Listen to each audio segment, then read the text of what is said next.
Convert, we're interviewing Jason Radford from Radford Building Company and learning about his lessons as a solopreneur. Let's get started. Welcome to Conversations That Convert. Every week, we'll spend about 10 to 15 minutes tackling relevant lead generation, marketing, and sales topics for remodelers, home improvement companies, and home builders. Conversations That Convert is brought to you by Builder Lead Converter, your perfect sales assistant. And now, here's Rick and Diana. Hey, welcome to Conversations That Convert. Thank you very much for joining us today. Diana is off, but we do have a very special guest today. We will be doing a case study on Radford Building Company, talking about lessons from a solopreneur. Jason Radford from Radford Building Company is our special guest. Jason, welcome to Conversations That Convert. Thanks so much for joining us.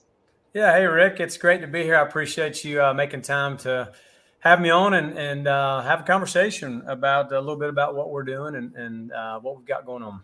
Well, really our favorite topic is doing case studies, with builders in the industry such as yourself, because I think really other builders can learn more than they could from me or anyone else, because they're like, hey, you're in there, you're doing it, you walk the walk, you're talking the talk. So there's really a great learning opportunity, I think, for our entire audience watching here. But before we jump into that, tell us a little bit more about you. Who are you? Where are you at? And how did you get to be talking to me here today on Conversations That Convert? Yeah, that's great. That's a big question. Yeah, I mean, so, for me, kind of, I'll just share a little sort of backstory. I know that, in the building industry, there's a myriad of us out there, and we all have different paths. Mine is not a typical path. I did not come from a family of builders, a generation of builders. I studied construction management in school and got a 4-year degree in that, and then got out and started working in the trenches. In doing commercial construction was my first stint. I spent about 5 years doing commercial construction. Then I got into real estate sales for about a year. And then I started in residential construction, which is what I've been doing. So I've been in the industry now for about 20 years, but I literally didn't pick up a hammer until I was about 23 or 24 years old. So I didn't follow that traditional path that I hear a lot of folks do. But I had some good experience along the way that really helped equip me to when I started my company. And we'll talk about that, a little bit later as we get into things. So how did I sort of get here, talking with you as I've done things? And I know we'll talk more about this, Rick, as we get into the APB and some of the ways that led me here. But really for me, it's just, it's having a mindset of, I don't want for myself to just have a job. I really want to have a business that thrives. And I really want to do something that impacts the community and the folks I get to partner with, from the vendors, subcontractors, the people that work for me and alongside me. And I believe to do that, you've got to be willing to invest and work with folks like you and APB. And so that's really how I'm here. In short, is really I'm willing to invest in myself and the business so that I can reap the benefits of that in years to come. So hopefully that answers your question. That's I think it is. And that's a big leap. You bring up a really good point. Is you get in the business for a while, you think you know what you're doing, and then you get to the point where I really don't know what I'm doing, and maybe I could use some help. And then you reach outside, and you're willing to actually pay money and invest time in the E-Myth, which a lot of builders have read. They talk about that, where you actually make the leap of working on the business, not just in the business. And that takes a lot of discipline and also takes a lot of help. And there's obviously a fast way to do it, a fast track and a slow track. And I think you kind of jumped on the fast track with your coaching program and working with us and trying to scale and make, or I should say, avoid some of those mistakes that a lot of builders make, by just trying to reinvent the wheel, right? Trying to go at it alone and making mistakes and setbacks and trying something else and setbacks. So I think that's really important. We'll talk a little bit more about that. So give us a little bit more description on your company. You said residential construction, but how many employees do you have right now, Jason? Yeah, so right now we are focused, mostly we're design build, 100% residential, mostly focused on new homes, ranging from, let's say 500,000 up to about 1.5 million, somewhere in that range. And then large scale additions, renovations from about 200,000 and up. We do have 3 employees on staff currently, which has been a huge blessing. Also, too, it does create headaches, for guys listening out there that are really on that journey. You're wearing the tool belt, you're scared to grow and delegate these things. Rick, as you know, in business, it's one of those lessons that you just have to learn, and you have to let go, right? You do, and it's definitely challenging. I still sometimes, things that are happening, I'm just like, oh man, I just, if I was out there. But the reality is, if I was out there, I wouldn't be able to do what I'm doing. I wouldn't be having this conversation with you. I mean, so that's really part of what's led me here too, is that willingness to let go. And again, it empowers people. So that's what we do, who we are, as far as, give folks a little background, like we started the business in 2020. Okay. I started this business just before COVID took off. I think the end of January of 2020, I left my organization where I had been for 11 years, and started this company, and then COVID hit. And you're thinking, what have I done, right? Yeah, it was definitely scary. I mean, I will tell you, it's one of the scariest things I've ever done was starting this business. And I'll share more about that. I know you've got a question for me later about this. So I don't want to get too much into that, but 2022 sales volume, what did you do? 2022, we did about 2 million in sales. And for 2023, it's a little bit stagnant. I think for this year, my goal was to hit 2.2 mil. So just a little bit of growth. Mm-hmm. But in 2021, to go back a year, in 2021, we just did 1.1. So it was a big growth jump in 2022, not as big in 2023. And then I'm hoping in 2024, looking a little bit more ahead, to be more in the 3 million. In fact, we're projecting 3 million already as of today in sales with what we've got in the pipeline. So yeah, that's great. So and where are you located? We are in Durham, North Carolina. Yes, sir. Durham, North Carolina. Okay. So what niche? Let's talk a little bit more about your company. So what niche are you targeting in your marketplace?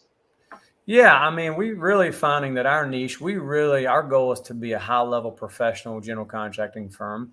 So our niche is, again, it's new homes. It's folks that are looking to build a new home. They have a parcel of land and they're looking for really a trusted professional contracting firm that can really walk them through the whole process, designing it, mapping out all the details, obviously pulling all the permits and just holding their hand through the whole process. Mm-hmm. That's our niche. Who's that ideal client that you're doing that for? Who is the ideal client? Mm-hmm. Yeah. So our ideal client is probably demographically, I would say somewhere maybe late 20s, but more realistically, early to mid 30s up to, say mid 40s. So I'd say 30 to 45, sort of in that range. Most of our clients are young working professionals. They have families, they have children, they're married couples, most of them. And they're just busy professionals, man. They're doing what they do and they're earning a good income doing it. And so they're really looking again for that partnership with a firm that can communicate well, that has systems and processes in place where we're not a back of truck contractor. The word that we use around here, is there's a lot of great builders out there and maybe some guys that are watching that they're excellent tradespeople. They're craftsmen, they understand how to build and what it takes to build. But there's a big difference in running a business and being a great carpenter or whatever. And it does take a big leap of faith, and it takes a lot of training and equipping. Yeah. So our target client is really that client that they are high-level professionals at what they do, and that's what they're looking for. They want to partner with someone that speaks the language. And is this typically their first new construction project they've done, or do you find people that they've done a few before this and they're this is more like they're moving up to more their forever home? Yeah, that's a great question. Most of our clients, it is first time. If they're building a new home, 100% first time. If they're remodeling, they may have done some remodeling before, but it would be like a small bathroom. They've never done something real large and spent hundreds of thousands of dollars. So again, they're scared, they're nervous. They're this industry doesn't have a great rap, right? For contractors that The communicate only press well. we get is when, somebody, some builder, walks away with some money, the job unfinished, left people holding the bag. That's right. That's pretty much the press that we get, for sure. Yep, that's it. And so really that's part of what we're trying to do is really eliminate that sort of that stereotype as best we can. And it feels like an uphill battle, Rick, I'll tell you, because there's so many contractors out there that they don't mean anything bad by it. They're just doing what they know to do. And the guys like me who maybe know a little bit more on the business side, it's hard. But so again, it's how can we help develop and grow, these ourselves and also the younger generation kind of coming up. Sure. What percentage of new homes, custom homes versus say large scale renovations? That's a good question. It definitely varies, but I would say if I'm looking at just pure revenue stream, probably 60-40, 60% new build, 40% renos. Yeah. Okay. All right. And one last question on that: average sales price, like say for a custom home versus a renovation, where would you find yourself? Yeah, for a custom home, I'd say average probably 650, not 650. Okay. And that's no land, obviously. They already own. Correct. That's correct. Home. So we're not building super elaborate. We have done things close to $1 million to date. We've got some things currently on the books that are going to break $1 million for sure coming in 2023. As far as the renovations, I would say our average on a reno is probably 150 to 200. Okay. Maybe just north of 200, something like that. So if you're doing a bathroom as part of a whole house or a large renovation, you're not just doing smaller jobs for your rentals. The only time we'll take on smaller jobs for us is if it's a referral from a great past client. Obviously, I think that's one thing too to note as a builder. You never want to lose that network of a really great client if you can fit it into your business model with capacity. And I think that's the thing that you have to know, which we can talk about this later, but that's one of the systems that we've implemented through the APB is a capacity, calendar that really maps out where are we at, what can we do? Because, for example, I've got a screen porch right now that I'm working on. I would never do it for just anyone, but it's a network referral. And the capacity calendar has some slots available. And so I'm able to, I know with confidence we can squeeze that in there. We can take care of a great customer and keep that network referral going. Yeah. All right. Well, tell us a little bit about the journey. So you've gone from startup in 2020, 2 to 2.2 million this year. You next year you're looking to push 3. So you've had a pretty big growth jump, 100% really between 21 and 22. Now you're a little bit flat, but you put a lot of systems in place to move up here for next year. So tell us about that journey of getting to where you are today, and major obstacles, setbacks, some of the best decisions you made. Yeah, man, that's a great question again for, just to share, kind of my journey. I was fortunate, I would say, Rick, in my situation to have been in the industry a very long time. I didn't start my business until I was 40 years old. And so for me, I think I was able to have a jump on some things that may be harder for some of your listening audience that's younger and they've been out here building, with the tool belt on, but they don't have that business experience behind them to lean on. But for me, it started in 2020 when I started the business. I knew going into it, I did not want just a job. So I'm thinking, how do I create a business? Well, the first thing I know I need to do is I need to create systems and processes. And so that's really what I did. The lion's share of my first year in business was getting licensed. I did not have my general contractor's license. Well, during COVID, as you can imagine, this was delayed several times. I had my test, showed up for my test, and the proctor never showed up, for example. And so all this study and prep. So it took me, on until the end of July before I even got licensed in 2020. Okay. And so it was not a revenue producing year. The first year for me, it was really, for me, I took the time to invest in the business and myself. And what I mean by that is I implemented things like co-construct. I software systems, and I built out contracts. I built out specification templates and contract templates and all of the things that I knew I would be needing as I got busy. So when 2021 hit and the latter part of 2020, I was prepared for that. So in 2021, it was just me. In 2020, it was just me. In 2021, it was just me. So I was building custom homes. I had projects going. I would go out to the site. I would be there most of the day. leading my crews. I didn't tool belt a lot. I still would work with my subcontractors, but I was leading and overseeing everything. And of course, I, like a typical builder, come back into the office, work all night, and all of the things, man, doing accounting and sales and marketing and project management and quality control and just everything. And obviously I knew this is not where I want to stay. And so I quickly was able to reach out to some of my network and bring some folks in. And so, again, we've now got 3 team members. I've got 2 full-time folks and 1 part-time gal that helps me out in the office. And that's just been helpful. Again, those systems that I created in 2020 where I wasn't making any money yet. Yeah. But what I've done is I've created opportunity now for my team. We're now using those systems that I created 2.5, 3 years ago. So what I hear you saying is, it was sort of probably accidental that with COVID, it delayed things so much. It really gave you the time to focus on those systems, but you also made sure that from a financial standpoint, it's like, hey, I can get through this year of maybe where I'm not going to be revenue positive, but I'll take lots of time, invest into the company, which now you're seeing the fruits of 3 years later, essentially. Yeah, no, that's right. I mean, it definitely, again, 2020 was not a strong financial year for the business or my family, but we had things in the pipeline. It wasn't like we had a completely empty pipeline. There were things that we were working in process. And so something to keep the lights on, a little bit of cash coming. I knew it was coming, Rick, I knew it was coming. Right. And again, that's why I had to put the effort in. And I know it's hard for, again, your listening audience. If you're out there tool belting and you're building, decks every day and you're doing all the things, man, how do you have time to implement? That's a really good question. I mean, the answer really is you just have to make the time.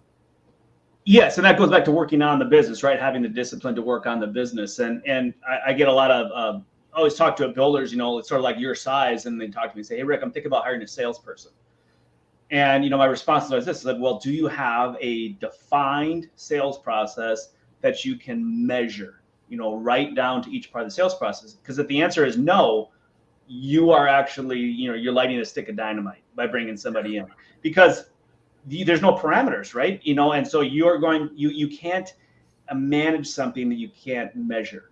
Which is important. So so you want to scale your systems. Obviously, you put those processes in place. You create your KPIs or key performance indicators. So now you can measure that going forward. You can measure your employee effectiveness, and then now you can manage that as you grow your company. So really, really good point about making sure you focus on getting those systems done. And let's face it, to an extent, we are all trying to build a doghouse around a running dog. I mean, right. We're all right. I mean, it's just a matter of how fast that dog is running, because if the dog is sitting there laying in the shade and you're building the doghouse, there's not a whole lot of money coming in the door. So you've got to figure out and how to do that. And I remember one of my mentors back made this statement, really stuck with me. He said, in order to get in balance, you have to be out of balance. In other words, you're going to have to put a whole lot in, that flywheel effect, getting that flywheel started in order to get in balance, like 2, 3, 4 years down the road. And I think we're always looking for that, trying to make sure we have that good work-life balance. And, we don't have to spend 60, 70 hours a week working in the business.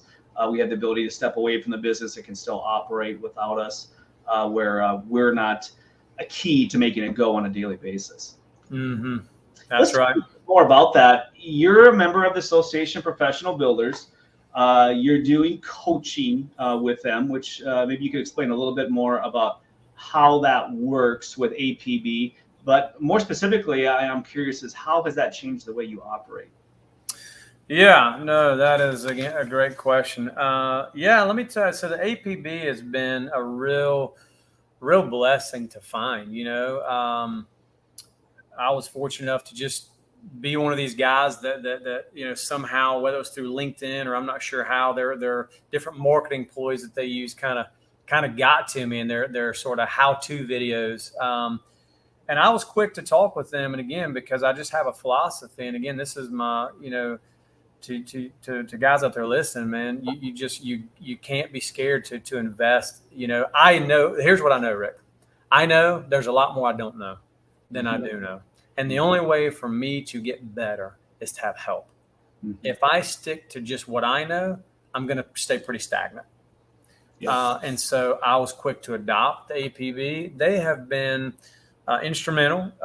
It is a large investment, let's say, but again, it's just how it's helped me specifically. I would say, it gives you access to a massive resource, a library of resources that you can be trained on in sales and estimating and marketing and WIPA calculation. That's one of the big ones. I never even heard of WIPA until APB came around. And now I calculate that every single month on a regular basis. That's been huge. I am a part of the private mentoring coaching program. Clint is my coach, and we meet once a month. And it's instrumental just to have someone in my corner that I feel like I can speak with that understands the language. They only work with builders. This isn't just a business coach that works with any business owner across the board.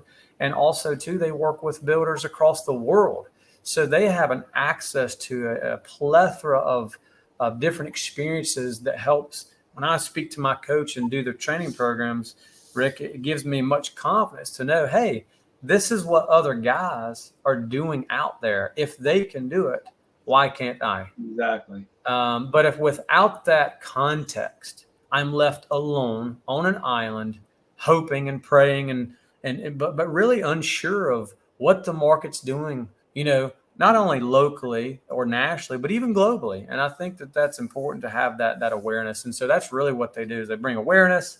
I mean, just great resources, good insight. I could go on and on. We could do a lot more on that, but I don't want to get too much in the weeds. Some of us are lucky enough where we just organically have a mentor or mentors in our business world, and they can be a plethora of knowledge and sort of guide us. And sometimes you hire that mentor, and they do it for you. I mean, I've been like you. And my mentors growing up, I always hired them. I had nobody really close to me that said, put his arm around me and say, hey, Rick, here, let me tell you a few things. Yeah. And I was like, no, I started, looking at free content a little bit like you did, and then be like, well, you know what, if I'm really going to do this, let's jump in, let's hire this. And, some of it has been more fruitful than others, but I do have to say some of the best decisions that I've made in, back when I was working as a GM or sales manager for a builder, or actually working as a fractional sales manager, or marketing manager, or just doing coaching when I used to coach. You just get so much, even just reading books and just being around these people and going to seminars and just hearing these concepts and working through them and just seeing some of the results and go like, wow, yeah, you know what, you're exactly right. If it worked for them, why can't I use it too? That's right. Very, very true. Yeah, and the last thing I'll say on APB, and part of your earlier question, what led me to talking with you here today? Mm-hmm. A big part of why I'm talking with you today is through the APB. Exactly. I know your business is a certified partner, or I can't remember the exact word they used to describe it. And that's how I found you, back late last year when we started talking about this. And again, been a huge blessing. I know we'll talk about that later too. But yeah, and that's what we're going to move into is here. So we partnered here and to attract, capture, and convert high quality leads. So it's a big transition, it takes some time and effort. So you're maybe a little over 90 days into it, where you've been essentially up and running. And I know you haven't actually fully utilized all of the tools yet, but you've got a good chunk of them in place. But tell us about how things are going. Yeah, no, it's it's been awesome, Rick. I mean, for me, the systems that we've, I'm trying to formulate my words here. There's a lot to talk about. You and your team have been great. Y'all helped me obviously optimize my website, redeploy that. And then I knew nothing of how this worked, with you guys and your company and your platform. It was overwhelming at first. I was definitely not the fastest onboarding guy. I know y'all had to push me a lot. I felt completely out of my element, out of my league with implementing it. But y'all were great to walk me through it. I will say this to the listening audience: it's more robust than I thought it was. But it's becoming more easy to use. It's a learning curve. Mm-hmm. Anything you do new, again, it's an investment. It's definitely taken a lot of time. But I can tell you the beauty of this system now. I can look at my pipeline. I know exactly where every single opportunity is, whether they're in a discovery call, a qualification call, where they are in my sales pipeline, and that can be customized. It has just been phenomenal. I get appointment confirmations just automatically. I'll just get an email and I'm like, oh, I have a phone call like next Tuesday. And guess what I did to get that phone call? Nothing. I did nothing. Of course I did something. I partnered with you and your team. Of course I'm paying for that service. But man, just that ability, because before I partnered with you guys, my phone would ring. Hey, this is Joe, and I saw your son, and I just wanted to talk and just see, like, could you come help? Which is fine. We love helping, man. But we're all busy professionals. Now what they do is they see my son, they look us up online, they say, oh, schedule a meeting, schedule a call. And it's done. I rarely even get a phone call now, Rick, to be honest. I rarely get a phone call, and I'm grateful for that.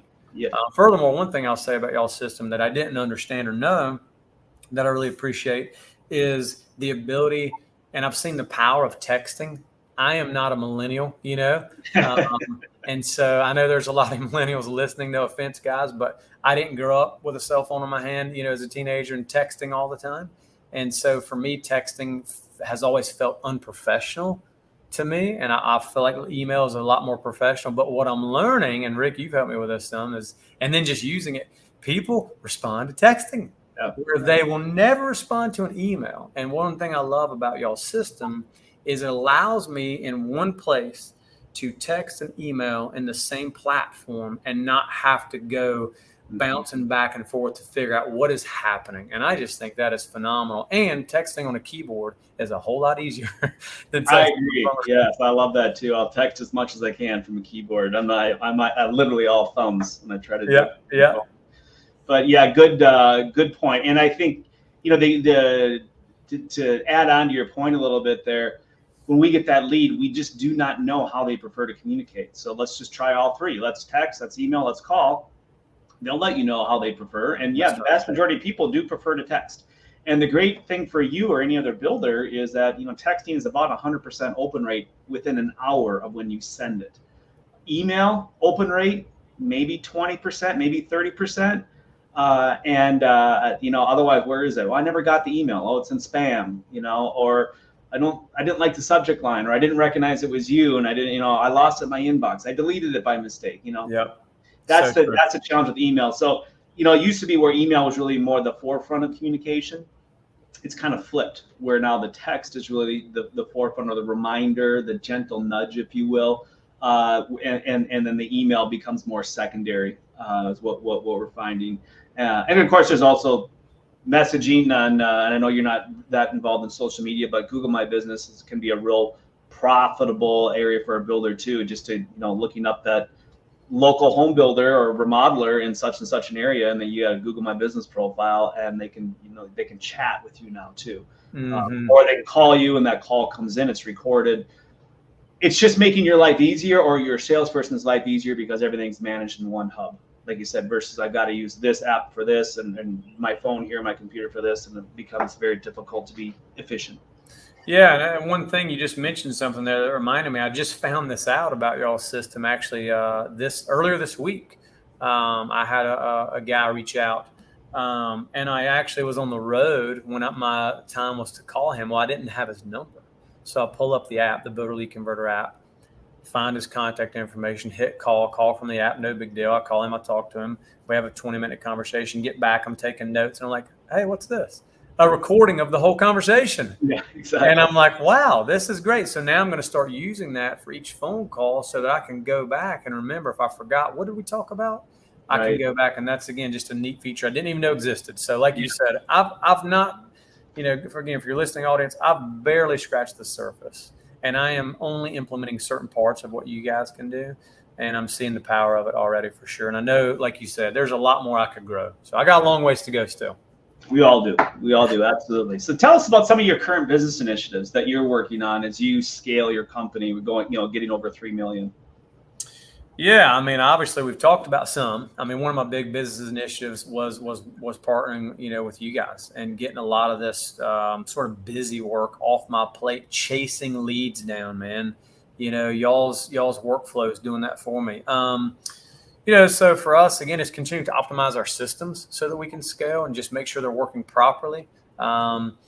I think, one thing I'm really looking into right now is how can I delegate the accounting side? I do currently do all the accounting. I know there's a lot of builders out there, their wives are like doing all the books for them. I don't have that luxury, unfortunately, but I do. My wife is great and she does other things. But that's a piece that I appreciated early into the business because I wanted to understand the accounting side because I've never done that. So I think if you're starting a business, it's good to start there. But that's something I'm really working to implement right now is I've got some folks I'm talking to outsource that. That's a big one. If I could take that off my plate.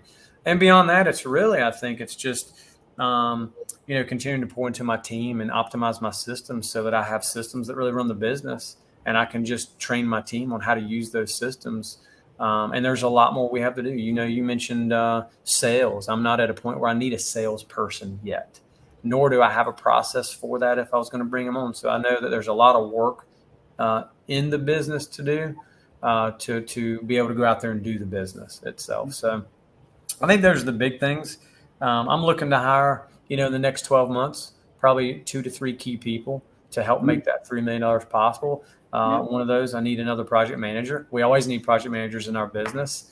And then also some more office support staff that's helping with selection, procurement, permitting, and maybe some light finance things, and maybe even some sales. My goal, I don't know if when you'll ask this, but one question. Yeah, let's jump into that. Let's talk about your future goals. Yeah, for sure. So, my goal really, for me and my business, and I think this is one of the beauties of business ownership is the sky's the limit. In fact, one of the greatest pieces of counsel that I got when I started my business was through podcasting and reading was to really start with the end goal and really sort of design, what do you want in life, right? Don't even think about your business just yet. Like, what do you want? And then you figure out what you want. And then we have the beauty, Rick, to design a business that can help us achieve that want, whatever that is. And it's going to look different for everybody. Some people are happy out there building so many decks a year, and that's all they want to do is go build a deck. And they want to earn a good, honest living, and that's fine. Others of us, like myself, want to have a small, thriving business, and that's where we are. So my goal, I'm not looking to be a big enterprise necessarily. I would like to be sitting at the $4 to $6 million mark in the next, 3 years, I'd say 3 to 5 years, and just have a healthy, profitable, thriving business that is really doing a good work in the community and is known just to be a contractor of utmost integrity and service and execution. We've got some big goals, man. One of our big goals, honestly, is we want to be able to commit in writing, and we just started doing this year, where we guarantee we finish on time and on budget, or we pay you, basically liquidated damages type thing. And that's unheard of in the residential world. And I just don't see any reason why a professional contractor can't execute at that level. And it's not a sales gimmick. It's not to pull people in and hoodwink them. It's just, listen, if you want a professional, we're your guy, and we're not perfect, but we'll put it in writing. And where we mess up, if it costs you, it should cost us. Yeah, sure. So that's a big goal. Let's see. One big thing I would say about my goal personally, Rick, is I've been doing this a long time. And any of you guys out there, that have been doing this a long time, selection, procurement, sales, permitting, all of the things, man, it gets a little mundane. It gets a little boring when you've done it so long. So what I'm really passionate about now is building that thriving business so that I can pull people into this business, give them a great job, a great opportunity, hopefully lead them really well, reward them for their efforts, and let them use their gifts that God has given them to go out and serve the community and have a great time doing it. Because what we do, while for many folks it's a luxury, it is still a great need. People are always looking to build or optimize their current home. And I think they're looking for great contractors to do it. And so again, why not us? Why not me? I love some of those ideas. In fact, I remember just when you were talking about your guarantee, we did that. One of my builders, actually, we had a clause in the contract, and it went both ways. We said, if you Mr. Buyer or Mrs. Buyer delay the closing or the completion, you pay X amount per day. Wow. If we delay it, we will pay you X amount per day. So it went both ways. So we said, hey, this is a partnership. And, sure enough, have some people that want to delay or don't want to close and they drag their feet. And we say, that's fine. We have a closing date set. And if you're not closing that day, this is this is what we're penalizing you. And the same thing is like, if we give you a closing date and we don't make it, we're paying you for the delay. Well, so it went both ways, and it was actually pretty successful. People did appreciate that we were willing to do that. But I like where you're going with your future growth goals and for the company. So you think sitting right at, like you said, right around that $5-6 million a year is kind of like where you'd like to sort of just run a really profitable, efficient business that allows you to do some of the bigger things in the community, in your local community. Is that? I mean, it feels like a good goal right now, Rick, but we'll see how things go. I mean, I'm at a point now, that sort of 2 million, 2.5 million, even if we get to the 3 million next year, I think we're in this, I'm not a business expert, guys. So but I think we're in this real crux of a position of, we've broke 1 million. And we're doing well, but to scale and to hit 3 and 4 and 5 and 6, you've got to invest. I've got to have more people. I just simply can't execute. But again, it's not about just having a bunch of people doing a bunch of stuff. It's how do we create systems and efficiencies to optimize their time, make their job easier, more enjoyable, and more efficient, because it's going to keep our overhead down. Well, and I this is sort of our last question, but one of the things that as we jump into this that I want to just I guess touch on, and you mentioned it a little bit at the beginning, is saying no. So here is an example. You said, I bill between 500 and about 1.5 million. Well, let's just say you have 2 clients come to you, and one wants to do a $2 million house, the other one wants to do a $3 million house. So those 2 jobs alone, that's $5 million worth of business. Now you have to step back and look within yourself and look at that production calendar and say, boy, it sure would be nice to have $5 million of the sale, but what does that do to my business? Because we always get attracted to the big shiny thing. Mm-hmm. So we think, wow, if I can land this, my life's going to be so much easier. But obviously with that big of a job, and let's go the other way. Let's go that small job too. When we say yes to those, and if we're not set up for those, we don't have the system set up to deal with that either complex or maybe as simple of a job, that can really throw a wrench in things. So we talk about, with our clients and with you as well, is that our goal as your partner is to give you the opportunity to say no and not sweat it. In other words, you have enough of a backlog in your pipeline that you're comfortable saying no to the wrong jobs because you can say you have enough of the right jobs to say yes to. Mm-hmm. But, as far as words of wisdom from you, I mean, let's just throw that question out there. Somebody comes to you and says, hey, Jason, I want to build a $3 million custom home, and you're, projected already to do $3 million right now. How do you deal with that? That's a great question. And it's so true in our industry because it's historically feast or famine, right? That's where most builders, that's the world I came from. I've experienced that some, not a lot by God's grace in my business, but I think, the words of wisdom is sort of to answer your question. I think number one, you got to know your numbers. You got to be confident in what you're about. You got to know your niche. You got to know your skill set, your team's skill set. Could we build a $3, $5, $10 million house? Yeah, we could build it, but it would completely paralyze us.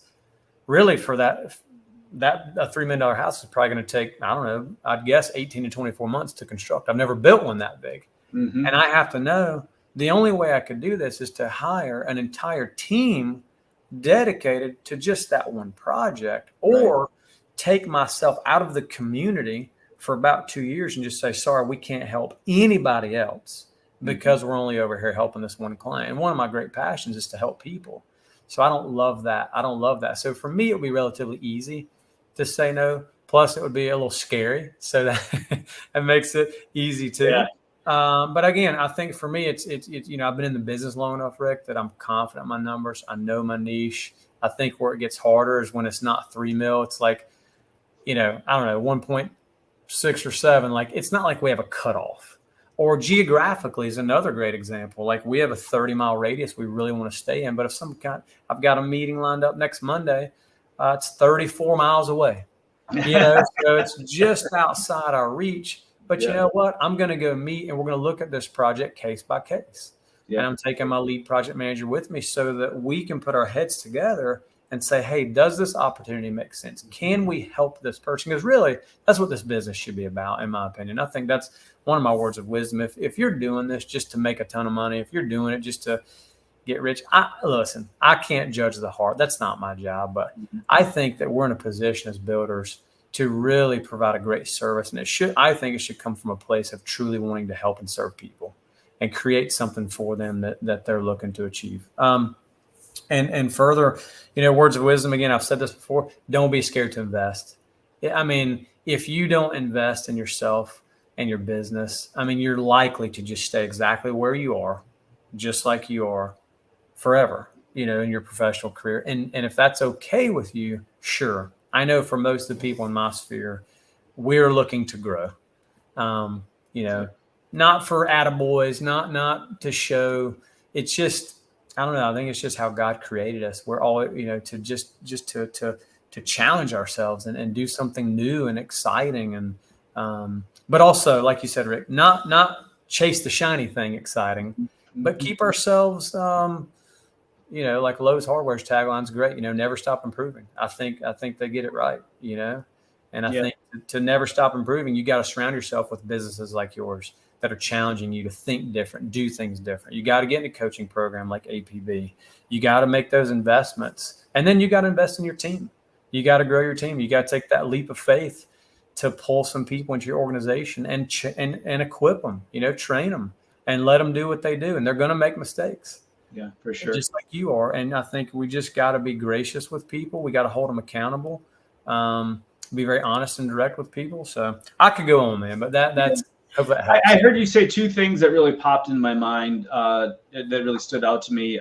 Number one is, I think you didn't say the words, but staying in your lane, knowing what your lane is, what your niche is, what you're good at, and also what you're not good at, and not to be tempted by that next shiny thing, about that project that comes up, that's too good to be true. You can't turn it down. And I said that's where the Achilles heel is business, is where we are put ourselves in a position where we are forced to take on the wrong job. It's like, got that slot. We need the revenue. We got to keep the guys busy. We're going to lose our trades where, we have a cash flow crunch, trying to make our payroll.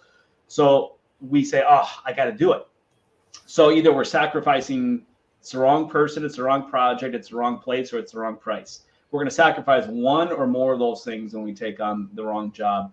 And I remember one of my builders that I worked for as a GM for him. I remember when he was consistently $500,000 guy building semi-custom homes, and then he took on $1 million plus custom, and he got done with it. And he goes, I put my same markup on the $1 million home as I was doing my $500,000 homes. Well, the complexity of doing this $1 million home, it was so much more than we're used to. It took so much more staff time. Even though that was essentially 2 homes for one, my margins are that much worse because I sucked up so much of my staff time not doing that. So yeah, you really got to be careful as you jump into those new endeavors and thinking like, hey, this is gonna be the greatest thing ever. And all of a sudden you get done with it and you go like, wow, that was dumb. Hopefully you can avoid some of those same mistakes. But I think so that's the first thing that stood out to me. The second thing is that, this business is a means to an end. It's like, why are we building this business? It's so we can do things outside of the business. Whether that's, again, having time with your family or making an impact on your local community, or being able to coach and mentor those employees on, not only a professional, but a personal basis around you. You and I, it's like, hey, I want to be a beacon of light in my community as well. And, showing how Christ is working in me and through me, not only with my employees, but also with my client base and even my trades there as well. So, those things really, I think that's very, very, wise words from you as you shared that with everyone else. Yeah, one last thing I'll say on that is, you were talking, just kind of thinking through, I think also too, I mean, the principle of contentment. I think in our business, I've been at events and talking with other builders, and I'm just like, wow, like these guys are like doing it. I mean, they're building $5 million homes. Their grandpa is a builder, their uncle, like they're 3 generations later. And I'm just sitting over here, little old me, thinking, oh, I'm nothing, I'm worthless, all these things. And I think the comparison trap, and just getting back and being like, you know what? No, I'm content with where God has me, and whether my business stays at 2 mil or grows to 20 mil. Yeah. Again, it's just, what can I do today? What's the next right step today to serve people well, to do the right thing, to give them a great, honest, professional level service through communication, estimating, all of the things to execute on the project. And then, you know what? The results, they'll come. And they're going to look different for everybody. And that's not to say that you can't go out here and work harder to get some more results. But I think it's can be dangerous. And I know this exists in the building community. Well, look at, Joe's company, and then it's like you're chasing after what Joe has, when maybe you should just chase because your path is just going to look different. So I think just be content, and make sure, again, you got to know your numbers, because listen, if you're not profitable, it doesn't matter if you're doing $50 million. Absolutely. I was just going to say the same thing. I said, so many of those guys that chase the big numbers, when you open up their books and you look at their net margins, you're like, what are you building for practice here? Yeah. I mean, it's all ego driven, and it's all about, well, I did 20 million, 30 million, 40 million. It's like, yeah, but you made no money. I mean, it's like, at the end of the day, who cares? Do 3 million and, and have a net profit of 10 and call it a day. I mean, you made more money with a 10% net at 3 million than you did doing 30 million. Yep. You made 1. And look at all the liability you created for yourself. So yeah, I think that's true. You have to check the ego, and you have to really understand what is the end game, what's the end goal here. Is it really where I'm doing some good, or is it that I'm just trying to pad my ego here? But I'm doing a $5 million home here and this home here, and it's like, it sounds cool, right, Rick? It sounds cool. It sounds cool, absolutely. Yeah. And so does buying a Ferrari sounds cool as well. But then when you got to own it and pay insurance and maintain it and watch the depreciation, it's like, I don't know, how good of a decision that was made. Yes, sir. But yeah, very, very wise words. Thank you so much. And if you'd like to know more about Jason's company, we'll put a link below to his website, radfordbuildingcompany.com. Check out his website, some of the things he's doing. He's got some cool stuff on it as well. So Jason, thank you so much for your time today and sharing your story, your case study. And for my brothers and sisters in Christ, may the grace of the Lord Jesus Christ, the love of God, and the fellowship of the Holy Spirit be with you all always. We'll see you next time.